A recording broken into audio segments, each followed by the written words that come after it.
Anyways, okay, I think I'm ready. Hello and welcome to Klangfarbe channel today with a very, very special episode. We are so happy that Mr. Dark Aldrich from the mighty Dead Daisies will spend a few minutes with us. Hey, buddy. Cheers, buddy. Thank you very, very much. Of course. First of all, how are you? Good. We're on tour. We're pretty much over the jet lag phase. Just started, I thought? Yeah, we started. This will be our third show in. Yeah. And just getting back at it. It's great. Your first time in Vienna? No. No. Been here many times, fortunately. I love it. It's a great place. But you don't have much time to spend in the city, right? No, but I have enough time to go to the city center in Vienna. If you go across from the big church, the Colosseum, what do you call it? The Stephansdom.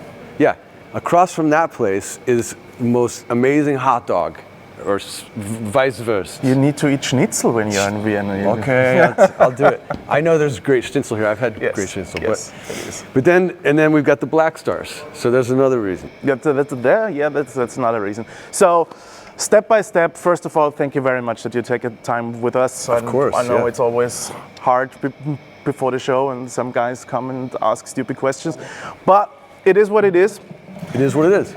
First of all, tell us a little bit of your history in guitar playing. How did it start? What was your first guitar? My first guitar was my sister had a guitar that was a classical guitar. Yeah. And back when I was playing and stuff, when I started, it was because there was nothing else to do that summer. Everyone was away on vacation or something, and I was just sitting there like, what can I do?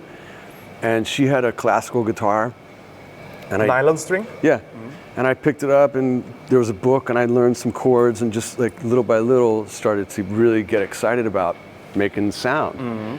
And I finally got it was a very cheap Les Paul type of copy, Les Paul, and I had that for about 6 months or a year or something. And then my older sister had a boyfriend with a Les Paul. He wanted to sell it. So I bought this. It was a 73 Deluxe gold top. I bought it for $300. You still have it? No, unfortunately I don't. I butchered that guitar. But I have gold tops are my favorite. I have a bunch of them. Yeah. It's my favorite guitar because it reminds me when I was a kid, you know? I've gone full circle, but so yeah. And you always stayed with the Les Pauls? I stayed with the Les Pauls until when Van Halen came out. I always had a Les Paul, but I started to get into the Strat style body a little bit. And I took a Strat and put a humbucker in it and figured out how to use the tremolo without it going out of tune, and it was fun to learn that.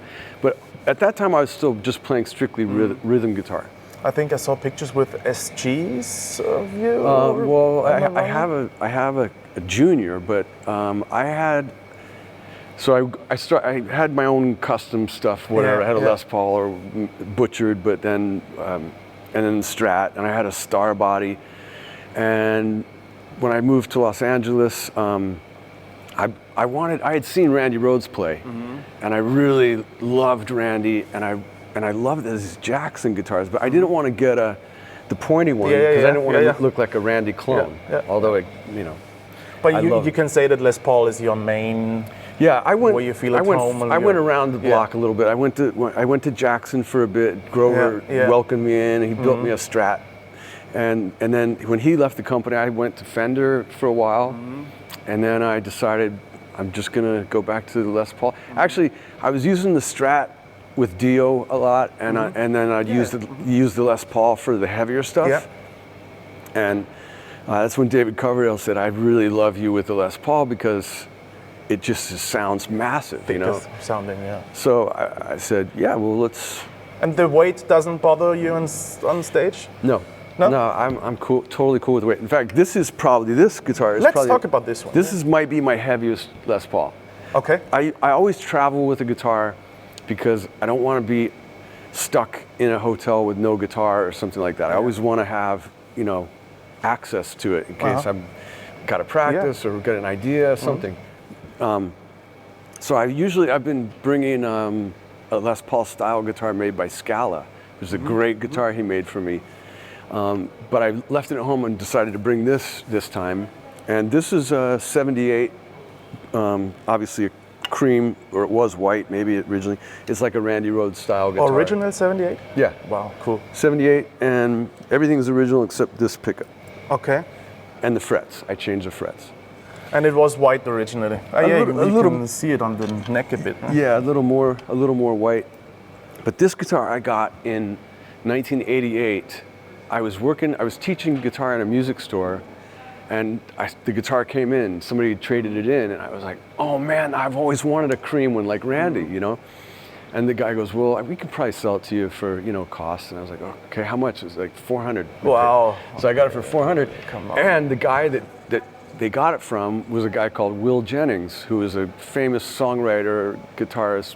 He worked with Steve Winwood a lot and co-wrote a lot of Winwood and some Clapton, and just a renowned songwriter. So it's a massive score. I always keep it with me and keep it safe.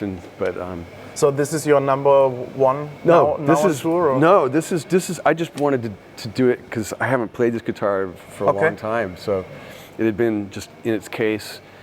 My number one is a gold top, which I'll show you later. But yeah, so this is a 78, and wow, 78, man! I was 5 years old then. Yeah, crazy. What kind of strings do you prefer? These are Dunlop strings. These are 10 to 46. Standard 10 to 46. Yeah. We're down a half step, so it's pretty slinky. You can overbend easily.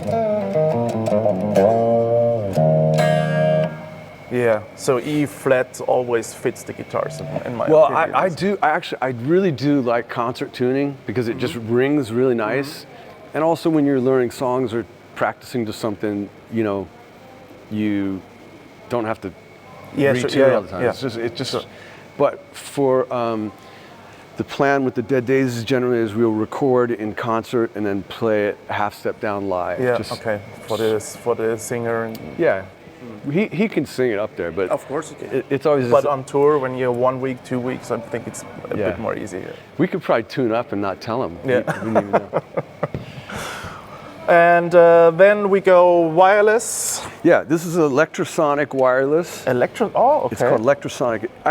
I generally, to be honest, I'm not into wirelesses, but if I am into them, it's because of electrosonic. It's really the best one I could find. It sounds amazing, and why are you not into wireless systems? The feel or the sound? It's just something. Both, it's just a cord into an amp is the best. Yeah. In fact, for recording, I wouldn't even want to go into pedals. I want to go straight into the Blackstar because it's just full power.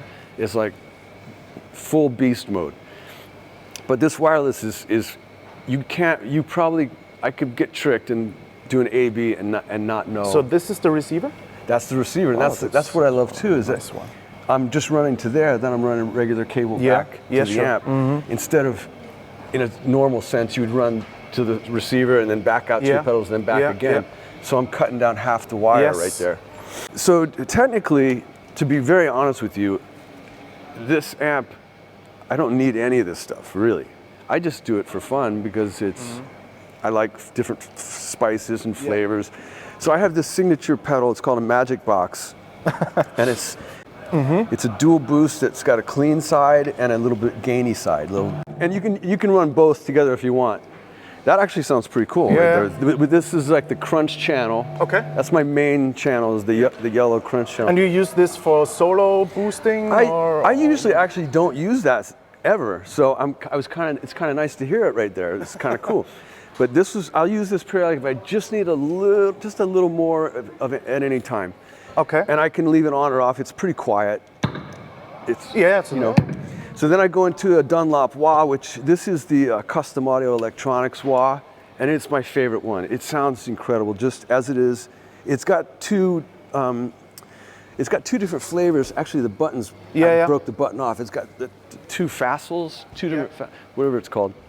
And it's just got a great sweep to it. So.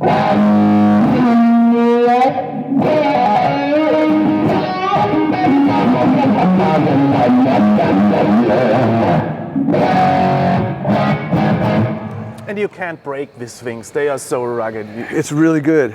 Don't say that though, because you never know. But Okay, so then moving on, I'm coming into this. It's a new pedal I just added from TC Electronics, and it's basically got three of their. You can use three pedals at the same time or individually, and there's different. You can have different pedal boards. Like you could have number 6 could be a Jimi Hendrix. So it's a multi effects thing. Yes, and you can adjust it however you want. You can I could put the octaver here if I want. So yeah. You can do whatever you want. Cool. It's really cool. It's really convenient. It takes up a small bit of real estate, so that's good. And so I've got the octaver on here for like.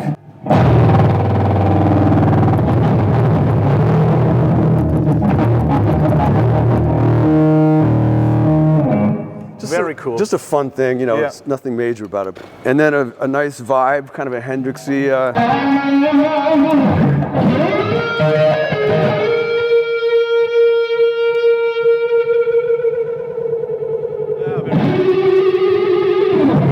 That's one of the things that they've done so much with this box that you can program it to do that sub octave if you hold it down, or change the speed if you hold it down. But I love the vibe just when you hear it, just this.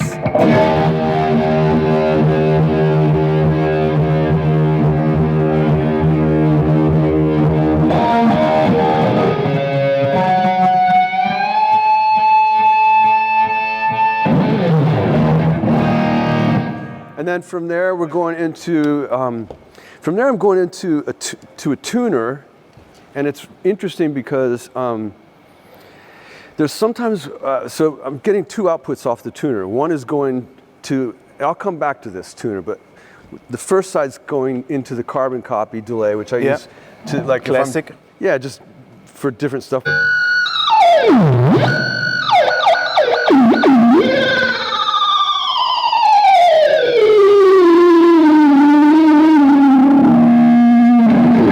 Anyway, very cool. Yeah, I like it. Yeah. The old Eddie Van Halen Yngwie thing.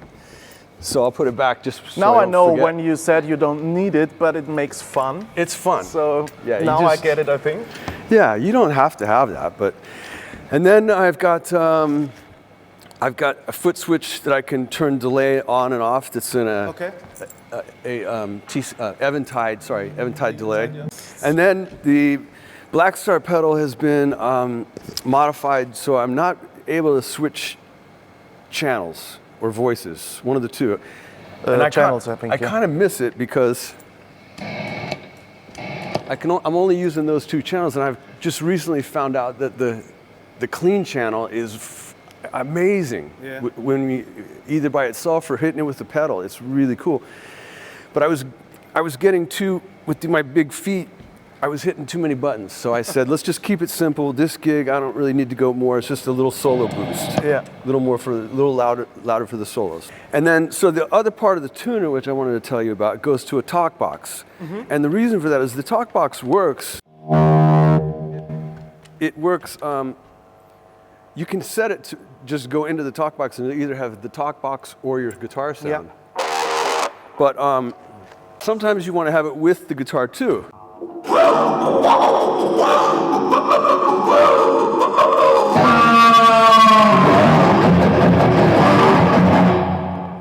That's really clever. Yeah, it's just out of kind of necessity. But so then all this is going to the Blackstar. To the amps, yeah. Yeah, to the new. How did you find Blackstar, or what are you looking for when we're talking guitar sound? What is important for you? You know, a lot of things is true. It's always true. People say like sound comes from your fingers, and it really does. But it's nice to have an amp like this that's so flexible that you can do all kinds of different styles on it. I've always been kind of a single channel guy. Like I always roll off my tone to clean up for cleaner bits. That's kind of why I don't use the live channel, the clean channel live. Although now I want it again. But I just I've known the Blackstar guys since they started, and they've always been friends. They had invited me at the time to come over, and you know, I've always tried to be loyal with the companies that have been helping me, and I wasn't looking to make a change or anything. And then recently, you know, the Dead Daisies was looking for companies to work with to kind of like cross promote, and you know, it just happened to come up that through actually a mutual friend that Blackstar might be a good company for us. And I was like, yeah, those guys, the amps are great, you know. So Yes, they are. I didn't know, I had not played through a Blackstar recently, and so they sent me a couple different amps and focusing on the HT Stage Mark II, HT 100 Mark II with the EL34s, and I loved it. It was like when... What are you looking for when it comes to guitar tone? Well, I'm looking for a big, I mean, depends on what we're talking about playing wise. If we're playing blues, it's one thing. If we're playing classic rock or metal, that's a whole nother thing. More like a fat, slow sound. Yeah, but I do love the big sound. You can see, you know, I got the resonance up here. Yeah, pretty. Yeah, you know, it's up a little bit. But the thing that's cool is that I can get all those sounds for all those different kinds of things out of this amp. So that's the one thing that I really loved about it. But just for my basic sound, I'm looking for like a big, kind of almost an AC/DC sound, maybe a little heavier. Actually, when I first tried the HT Stage 100, the Mark II, I had it cranked way louder, and the thing was just singing. It was just like unbelievable. When you're live, you know, you have to. There's a balance. You can't go full. And it's not too much gain, in my opinion. It's no, but really good. But I'm talking the volume. Like I had the master up really loud. And I assume you play in-ears? I do. I got a little trouble with my ears though, because I got tinnitus in this ear really bad. Okay.